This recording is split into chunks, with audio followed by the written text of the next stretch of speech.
Assalamualaikum dan selamat sejahtera. Hai murid-murid, apa khabar?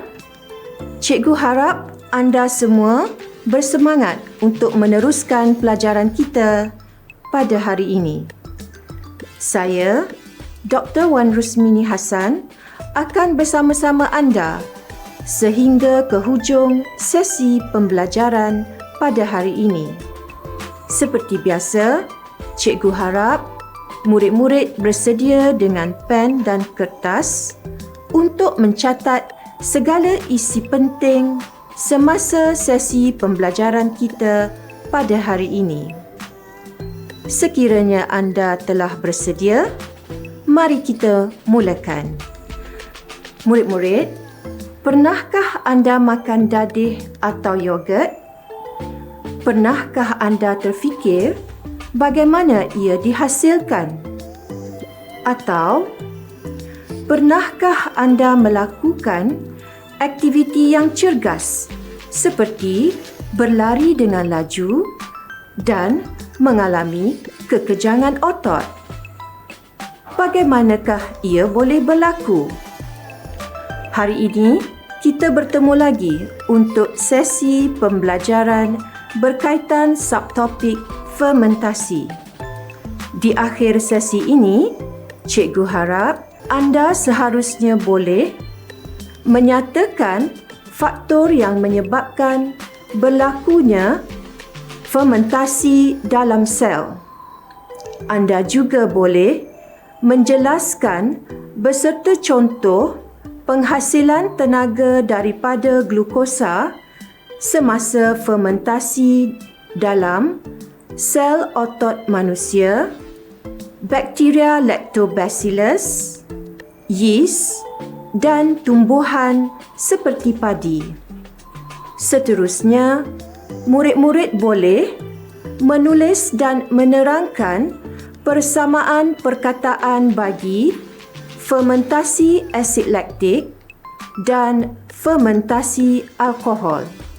Selain itu, anda juga seharusnya boleh mengeksperimen untuk mengkaji fermentasi yeast.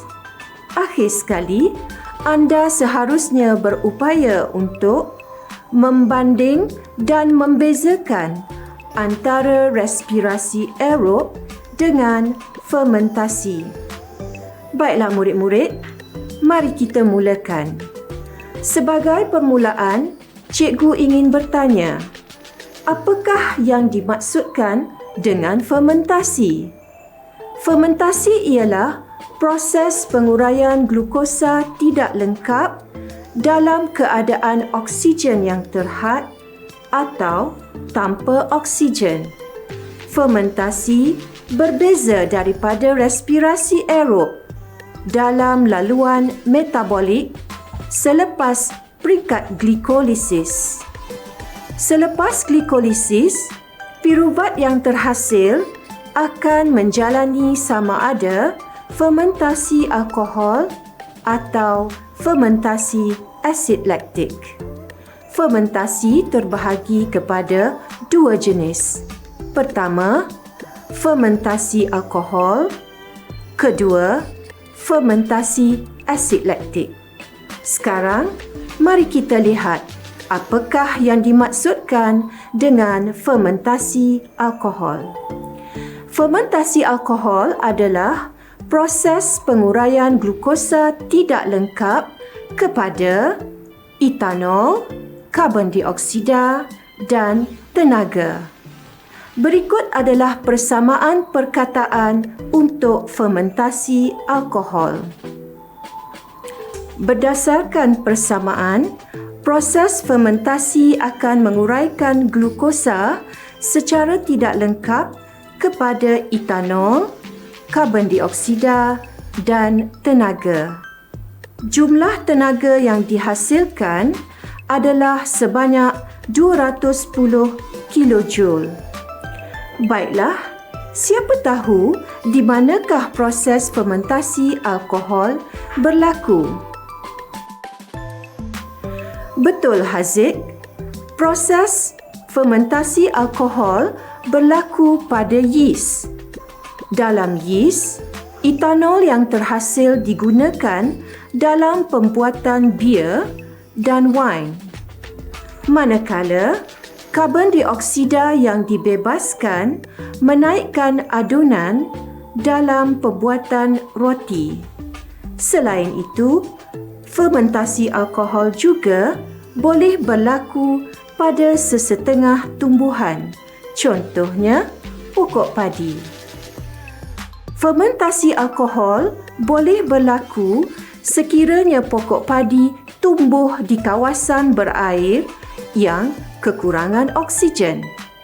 Etanol yang dihasilkan di dalam tisu tumbuhan semasa proses fermentasi adalah toksik kepada kebanyakan tumbuhan.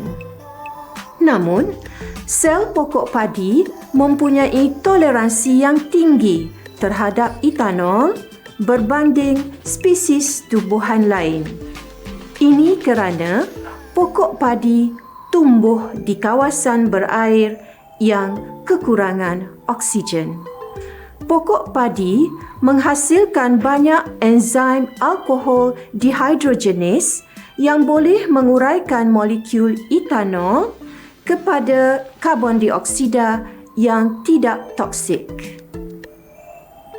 Seterusnya, cikgu ingin menerangkan tentang fermentasi asid laktik. Fermentasi asid laktik adalah penguraian glukosa kepada asid laktik dan tenaga. Berikut adalah persamaan perkataan untuk fermentasi asid laktik. Berdasarkan persamaan, glukosa diuraikan kepada asid laktik dan tenaga. Murid-murid, di manakah fermentasi asid laktik biasa berlaku? Bagus, Luqman.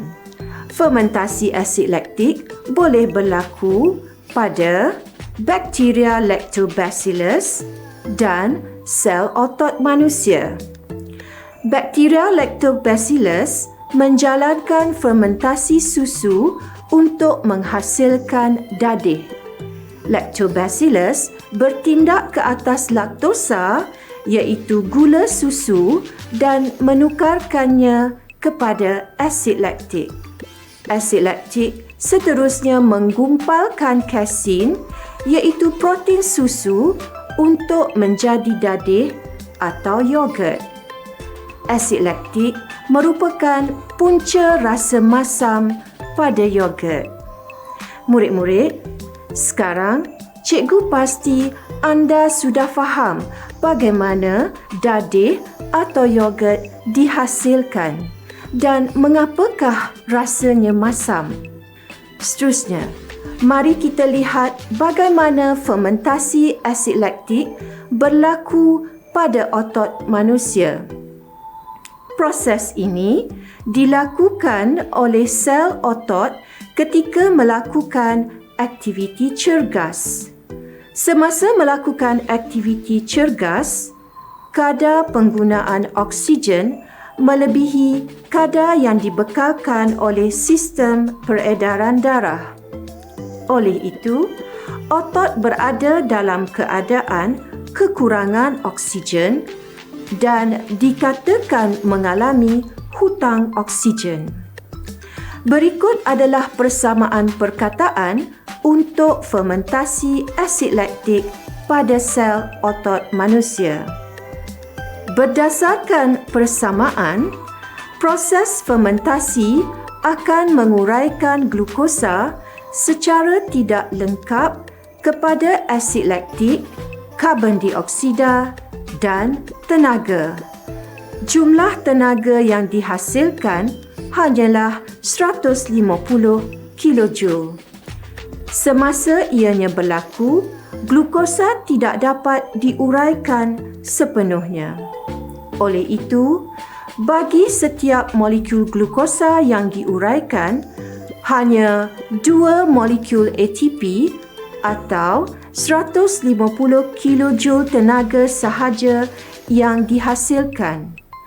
Asid laktik yang dihasilkan terkumpul sehingga mencapai satu kepekatan yang menyebabkan kelesuan dan kekejangan otot.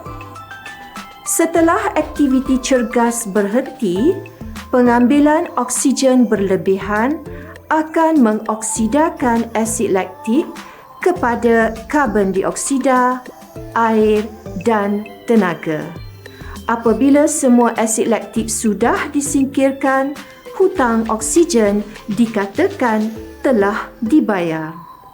Sekarang, mari kita lihat graf yang menggambarkan seorang individu yang melakukan senaman sehingga mengalami kekurangan oksigen dan bagaimana hutang oksigen tersebut dibayar. Berdasarkan graf, pada permulaan senaman, kadar pengambilan oksigen meningkat sehingga menyebabkan berlakunya kekurangan oksigen atau hutang oksigen. Ia ditunjukkan pada lorekan yang berwarna merah. Kemudian, pada akhir senaman, hutang oksigen mula dibayar. Ini dipanggil sebagai fasa pemulihan dan ditunjukkan pada lorekan yang berwarna biru. Semua asid laktik yang terkumpul dalam badan akhirnya dioksidakan pada akhir fasa pemulihan. Baiklah murid-murid, cikgu harap anda semua faham bagaimana fermentasi alkohol dan asid laktik boleh berlaku. Selepas ini, anda akan menonton satu video eksperimen proses fermentasi pada yeast di dalam makmal. Sebelum itu, mari kita lihat pernyataan masalah, hipotesis dan pemboleh ubah yang terlibat. Pertama, pernyataan masalah. Apakah hasil yang diperoleh melalui proses fermentasi yeast? Yang kedua, hipotesis. Fermentasi yeast menghasilkan tenaga, karbon dioksida dan etanol. Dan yang ketiga, pemboleh ubah. Pemboleh ubah dimanipulasi adalah kehadiran yeast. Pemboleh ubah bergerak balas pula merupakan perubahan suhu, perubahan air kapur dan bau etanol. Akhir sekali, pemboleh ubah dimalarkan adalah isi padu larutan glukosa terdidih dan keadaan anaerob. Sekarang, mari kita tonton video eksperimen proses fermentasi pada yeast. Assalamualaikum dan selamat sejahtera. Murid-murid, sekarang mari kita lihat bagaimanakah proses fermentasi yeast dilakukan di makmal dan apakah hasil yang akan diperoleh melalui proses tersebut. Bahan-bahan yang diperlukan adalah ampaian yeast 5%, larutan glukosa 5% yang telah dididihkan dan disejukkan, air kapur dan minyak parafin. Manakala bagi radas yang diperlukan adalah tabung didih, silinder penyukat, termometer, tiup penghantar serta penutup gabus. Baiklah murid-murid, sekarang mari kita mulakan eksperimen tersebut.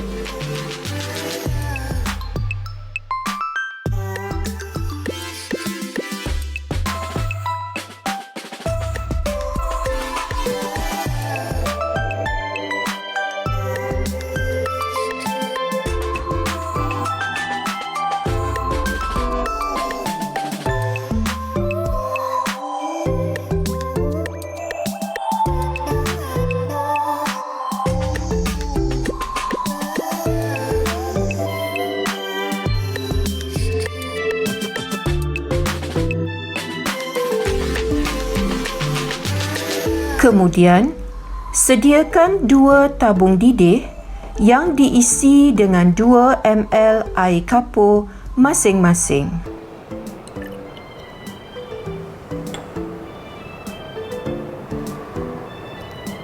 Tutup kedua-dua tabung didih yang berlabel A dan B dengan penutup gabus berlubang yang mempunyai 1 tiub penghantar. Pada masa yang sama, celupkan setiap hujung tiub penghantar ke dalam setiap tabung didih yang mengandungi air kapur. Biarkan radas selama 1 jam. Ukur serta rekod suhu awal dan suhu akhir dengan menggunakan termometer.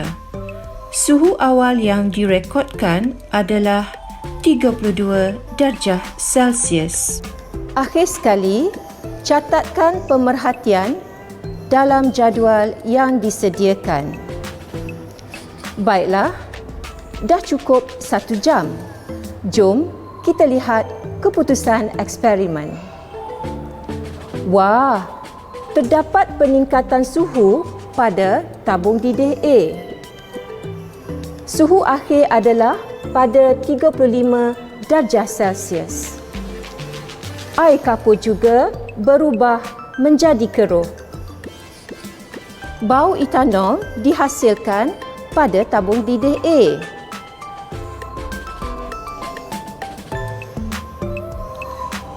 Manakala pada tabung didih B, tiada apa-apa perubahan yang berlaku. Berikut adalah keputusan eksperimen yang dipaparkan dalam bentuk jadual. Baiklah murid-murid, peningkatan suhu pada tabung didih A menunjukkan tenaga telah dibebaskan semasa berlakunya proses fermentasi yeast. Air kapur pula berubah menjadi keruh kerana karbon dioksida telah dibebaskan. Dan bau etanol menunjukkan etanol telah dihasilkan. Sebagai kesimpulan, eksperimen kita pada hari ini menunjukkan bahawa fermentasi yeast menghasilkan tenaga, karbon dioksida dan etanol. Sekian, terima kasih. Baiklah, cikgu harap anda sudah faham bagaimana fermentasi pada yeast berlaku dan apakah hasil yang diperoleh daripada proses tersebut.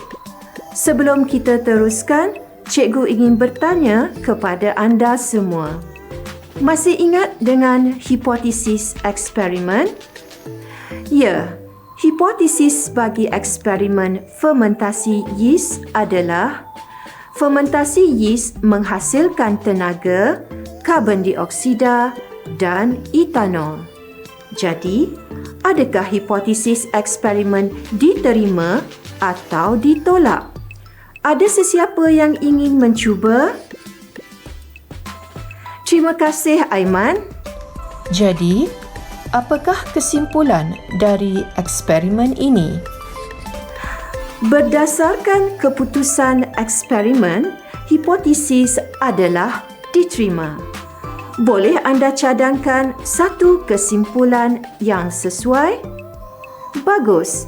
Fermentasi yeast menghasilkan tenaga, karbon dioksida dan etanol. Baiklah murid-murid, lanjutan daripada video yang anda tonton tadi, cikgu ada beberapa soalan yang berkaitan dengan eksperimen tersebut melalui sesi uji minda.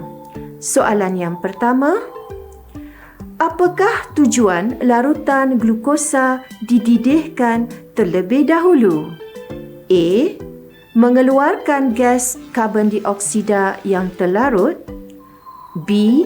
Mengeluarkan gas oksigen yang terlarut. C.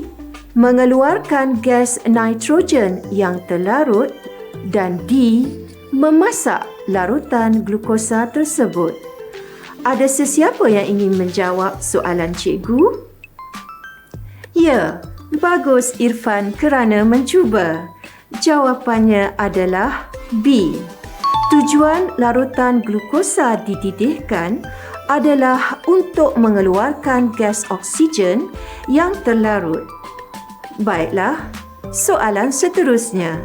Mengapakah minyak parafin ditambahkan untuk menutupi larutan glukosa? Tahniah Syamil, tepat sekali. Minyak parafin berfungsi untuk menghalang gas oksigen daripada sekeliling larut ke dalam larutan glukosa. Soalan berikutnya, apakah kegunaan air kapur di dalam eksperimen tersebut? A. Menguji kehadiran gas nitrogen. B. Menguji kehadiran gas oksigen. C. Menguji kehadiran gas karbon dioksida. Dan D. Menguji kehadiran wap air. Bagus Wani, jawapan anda adalah betul. Jawapannya adalah C. Air kapur digunakan untuk menguji kehadiran gas karbon dioksida. Baiklah, soalan uji minda yang terakhir adalah, apakah fungsi penyediaan tabung didih B? Ada sesiapa lagi yang ingin mencuba?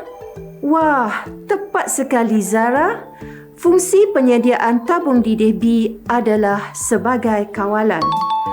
Baiklah, cikgu percaya murid-murid telah pun belajar tentang respirasi aerob pada pelajaran yang lepas. Mari kita lihat balik pengertian respirasi aerob. Respirasi aerob adalah proses penguraian glukosa dalam kehadiran oksigen untuk menghasilkan tenaga kimia. Sekarang, mari kita lihat perbandingan di antara respirasi aerob dengan fermentasi. Pertama sekali, kita akan melihat persamaan di antara respirasi aerob dengan fermentasi. Persamaan pertama, kedua-duanya merupakan proses penguraian glukosa dan penukaran kepada tenaga kimia. Persamaan kedua, kedua-dua respirasi aerob dan fermentasi bermula di sitoplasma. Seterusnya, persamaan ketiga, kedua-duanya berlaku dalam yeast, bakteria, haiwan dan tumbuhan. Persamaan keempat, respirasi aerob dan fermentasi menghasilkan tenaga dalam bentuk ATP. Murid-murid, boleh anda nyatakan satu lagi persamaan di antara respirasi aerob dengan fermentasi? Ada sesiapa yang ingin mencuba? Bagus Syamil. Kedua-dua proses bermula dengan glikolisis apabila glukosa ditukarkan kepada piruvat. Secara rumusan, terdapat 5 persamaan bagi respirasi aerob dan fermentasi. Sekarang, mari kita lihat apakah perbezaan di antara respirasi aerob dengan fermentasi. Perbezaan yang pertama adalah daripada aspek proses penguraian glukosa.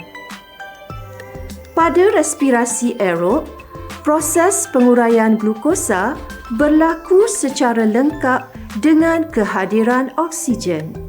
Manakala bagi fermentasi, proses penguraian glukosa berlaku secara tidak lengkap tanpa kehadiran oksigen atau dalam keadaan oksigen terhad.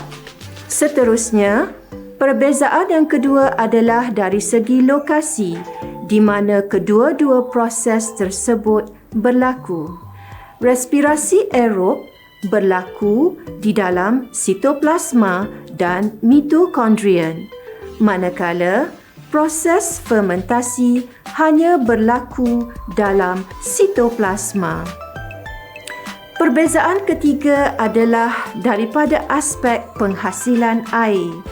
Respirasi aerob menghasilkan air, manakala fermentasi tidak menghasilkan air. Perbezaan keempat adalah berkaitan dengan pengoksidaan glukosa semasa respirasi aerob dijalankan.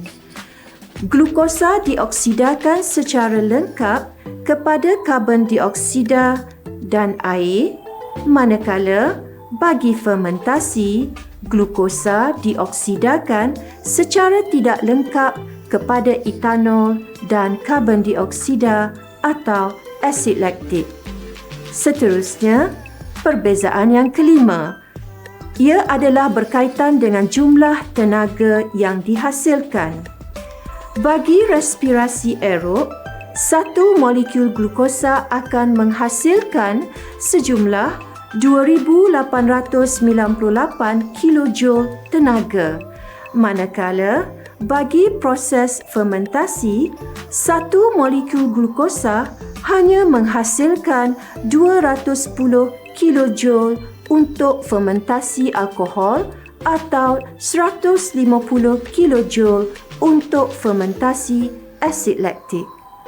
Baiklah murid-murid, sekarang kita sudah pun sampai di penghujung sesi pembelajaran pada hari ini. Sehingga kita berjumpa lagi di lain waktu. Sekian, terima kasih.